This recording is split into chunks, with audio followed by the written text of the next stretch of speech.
We're back. We're going to talk about Tom Brady and what a deal for him. An extra 2 years, and it looks like it'll alleviate the Patriots' salary cap issues. He'll be playing until about 42.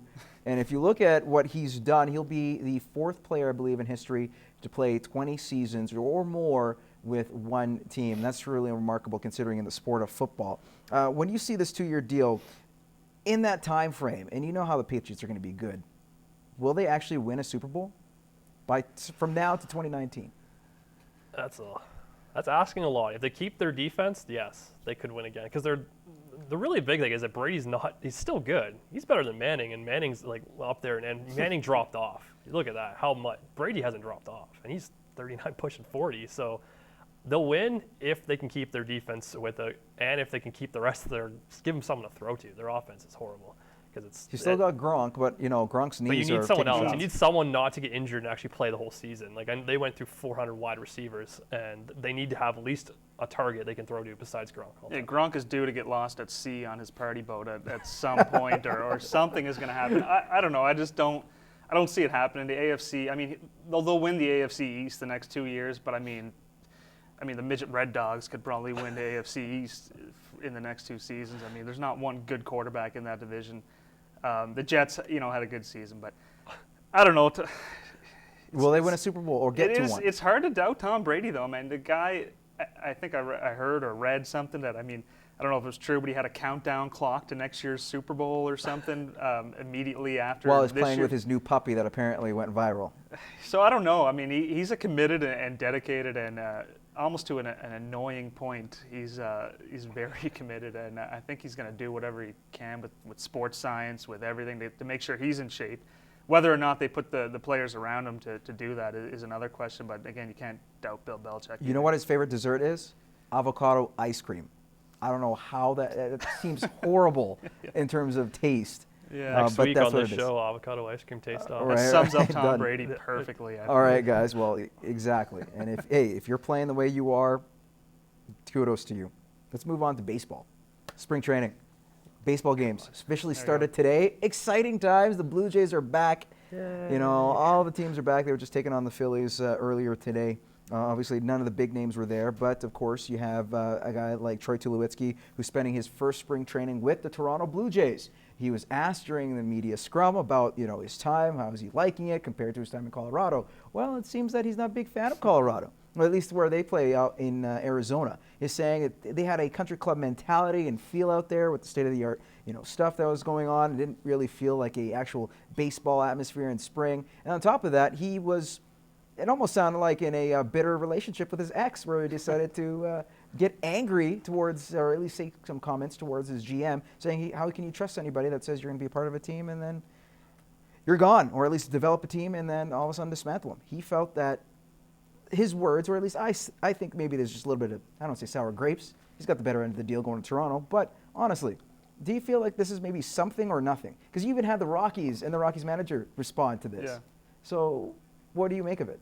I think it's mostly nothing. I think the spring training facility, is it not a country club anyway for the most part? I mean, and in Colorado, they haven't had the most competitive teams in the last couple of years, and neither have the Blue Jays, but I think the Jays now have this kind of competitive, really dedicated core group of players who want to win, and they know they're in the prime of their careers, and I think it's a really intense atmosphere down there, especially after kind of last season and what they realized they could do.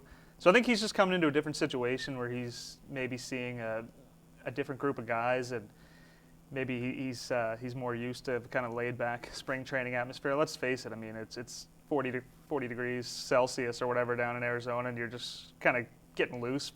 It's not always the most conditions are a lot nicer than they are up here. Yeah. Do you make something out of these comments? No. What a waste of time this is. Oh my God. A multi-million-dollar baseball player is complaining that one facility was too better than the other one.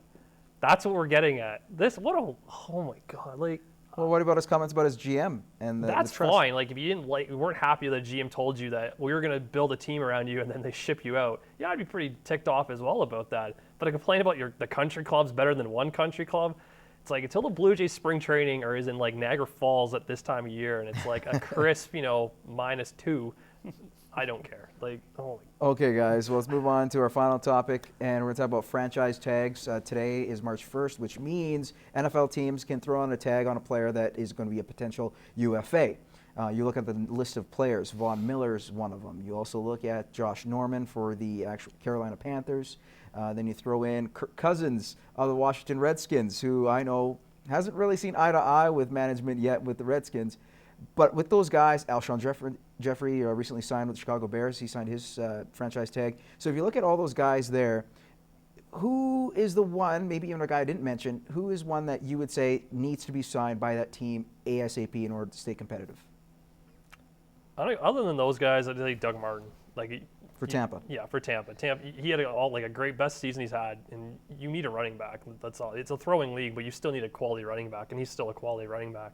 And the way this league goes through the running backs, you don't want to lose a quality guy. So I think for them, they need that solidify that position. Especially a guy with a nickname like the Muscle Hamster, I believe.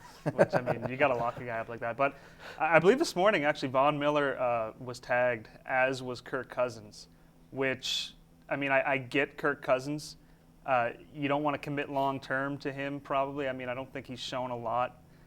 But he's been their best choice, and he got him to the playoffs in that weak division. That's got to count for something, right? It does count for something. That's why I think you tag him instead of maybe offering him a long-term deal, and then that'll come back to bite you when you realize he's a pretty mediocre quarterback in the next year or two. But of course, Von Miller was the biggest one of that group. I mean, you look what he did in the Super Bowl. We all saw it, and it was an incredible performance. He was easily the MVP, and I mean, I don't think there was any other deserving candidates. Kicker.